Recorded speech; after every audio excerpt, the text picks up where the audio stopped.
hope one day somebody brings the guillotine and kills all of you motherfuckers. You guys want to criminalize us with metal detectors? We'll see you at your house. We'll murder you. जय हिंद, वंदे मातरम। दोस्तों, मित्रों, भाइयों और बहनों, आज के video में बहुत बहुत स्वागत है। दोस्तों, बहुत सारे ऐसे इंडियन हैं जो अमेरिका में बसे हैं और वहाँ के नागरिक हैं, वहाँ पर अलग अलग ग्रुपों से भी जुड़े हुए हैं। और जैसे कि आपको पता है कि राजनीतिक दल हर देश में होते हैं, वैसे वो भी एक किसी दल से जुड़ी हुई है, लेकिन ये वहाँ पर लड़ अमेरिकन राइट्स के लिए नहीं रही है, वो वहाँ पर फिलिस्तीन के अधिकारों के लिए लड़ रही है। अभी आपने देखा होगा इजराइल और फिलिस्तीन की आपस में जो है वो गाजा पट्टी को लेकर जो है लड़ाई चली हुई है। और अमेरिकन का क्या स्टैंड है फिलिस्तीन को लेकर ये सबको पता है, भारत का क्या स्टैंड है फिलिस्तीन को लेकर ये सबको पता है। अभी पीछे फिलिस्तीन के जो आतंकवादी थे वो हवाई हमला उन्होंने किया था इजराइल के ऊपर। पैराशूट आपने भी देखे होंगे वो वीडियो, जो पैराशूट से ऊपर से उड़कर जो इजराइल में घुसे और वहां पर उन्होंने मासूम बच्चों तक को नहीं छोड़ा। जो भी उन्हें घर में बूढ़ी महिलाएं मिली, जो भी पुरुष मिले, जो भी बच्चे मिले, उन्होंने उन तक को नहीं छोड़ा। और उनको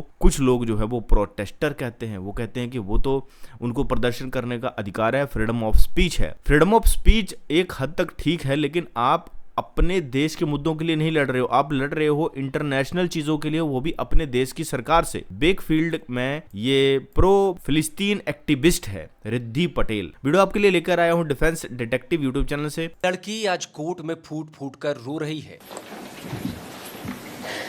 लेकिन 2 दिन पहले ये सबके सामने पब्लिक ऑफिसर को घर में घुसकर कत्ल करने की धमकी दे रही। 28 साल की इस लड़की का नाम रिद्धि पटेल है। रिद्धि भारतीय मूल की है, उसका परिवार सालों पहले अमेरिका में बस गया। रिद्धि अमेरिकन सिटीजन है और कैलिफोर्निया के बेकर्सफील्ड सिटी में रहती है। रिद्धि एक प्रो फिलिस्तीनी एक्टिविस्ट है। वो यूनाइटेड लिबरेशन फ्रंट नाम के एक ऑर्गेनाइजेशन से भी जुड़ी है जो फिलिस्तीन के हक में आवाज उठाता है। देखिए, फिलिस्तीन के लोगों की बात करना, उनके इंसाफ की बात करना, इजराइल के हमलों के खिलाफ और इजराइल के अमेरिकी सपोर्ट के विरोध में रिद्धि और उनका संगठन लगातार प्रोटेस्ट करता रहा है। अमेरिका में एक अच्छी बात यह भी है कि भाई वहां के लोगों को अपनी बात सही फोरम पर रखने का पूरा मौका दिया जाता है। बेकर्सफील्ड में भी मेयर और सिटी काउंसिल के मेंबर्स अलग अलग मुद्दों पर लोगों की बातें सुनते हैं, उनके सुझाव सुनते हैं। तो ऐसा ही मौका रिद्धि और उनके साथियों को भी मिला। 10 अप्रैल को बेकर्सफील्ड सिटी हॉल में सिटी काउंसिल की मीटिंग में बहुत गहमा गहमी थी। अंदर मेयर और सिटी काउंसिल के सभी मेंबर सीट पर, जबकि सामने अपनी अपनी बातें सिटी काउंसिल के सामने रखने के लिए लोग आए हुए। इसी में 5वीं रो में बैठे कुछ स्टूडेंट्स, ये लोग यूनाइटेड लिबरेशन फ्रंट के मेंबर्स थे, सबको बोलने का मौका दिया गया। इन लोगों ने खुलकर इजराइल और अमेरिका का विरोध किया, यहां तक कि सिटी काउंसिल के मेंबर्स तक को नहीं छोड़ा। लेकिन जब रिद्धि की बारी आई तो उन्होंने सारी सीमाएं पार। फिलिस्तीन का उनका सपोर्ट कब सिटी मेंबर्स के लिए गाली गलौज में बदल गया, किसी को पता तक नहीं चला। Hi there, my name is Riddhi Patel. I'm here to speak in support of the City Council introducing a ceasefire resolution, specifically the one United Liberation Front has drafted. I don't have faith that you'll do this. You guys are all horrible human beings, and Jesus probably would have killed you himself. But you guys parade Gandhi around as a Hindu holiday called Chaitra Navratri. It starts off this week.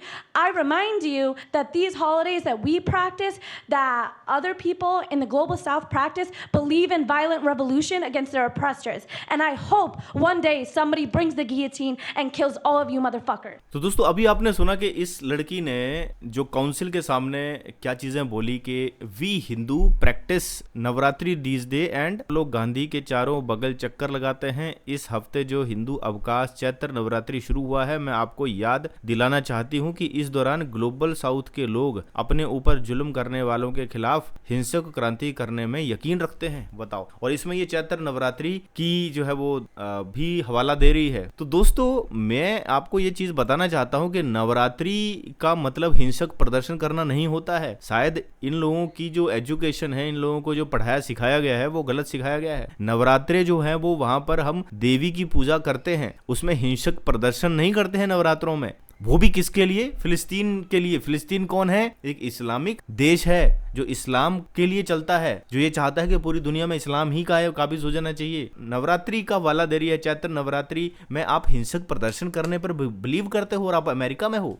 That these holidays that we practice, that other people in the global South practice, believe in violent revolution against their oppressors. And I hope one day somebody brings the guillotine and kills all of you motherfuckers. इस बदजुबानी के बाद ना तो mayor ने और ना ही city council के दूसरे मेंबर्स रिद्धि को कुछ कहा। थोड़ी ही देर बाद रिद्धि को फिर से बोलने का मौका दिया, लेकिन इस बार रिद्धि ने वो किया जिसने उसे एक एक्टिविस्ट से क्रिमिनल में बदल। रिद्धि ने सिटी काउंसिल की भरी मीटिंग में मेयर और दूसरे सिटी काउंसिल मेंबर्स को उनके घर में घुसकर उनका कत्ल करने की धमकी दे डाली। In the last 5 years I've attended city council meetings, there's never been metal detectors, there's never been more cops. The only reason you're doing it is because people actually don't care if you guys don't like them, and they're actually resisting, so you want to criminalize them. And for that reason, you guys want to criminalize us with metal detectors, we'll see you at your house, we'll murder you. 27 अप्रैल को pro फिलिस्तीनी activist का एक group Bakersfield city centre पहुंचा था। वो Gaza में cease fire के लिए रेजोल्यूशंस की मांग कर रहे थे। इनका प्रोटेस्ट वायलेंट हो गया। ये जबरन सिटी हॉल में घुसने की कोशिश करने लगे। जब सिक्योरिटी गार्ड्स ने गेट बंद कर दिया तो इन्होंने गेट तोड़ दिया और इसके बाद खूब बवाल मचा। पुलिस ने कई प्रदर्शनकारियों को उसी वक्त गिरफ्तार कर लिया था। 10 अप्रैल को ही गिरफ्तार किए गए प्रदर्शनकारियों पर चार्ज लगाए गए। इस घटना के बाद सिटी हॉल में सिक्योरिटी टाइट कर दी गई थी, मेटल डिटेक्टर लगा दिए गए थे, बिना चेकिंग के किसी को भी अंदर घुसने नहीं दिया जा रहा। रिद्धि ने अपने स्टेटमेंट में इसी का विरोध किया था, लेकिन विरोध के साथ साथ उन्होंने ऐलान कर दिया कि भले यहाँ पर आपने सिक्योरिटी बढ़ा ली है, लेकिन हम आपके घर आकर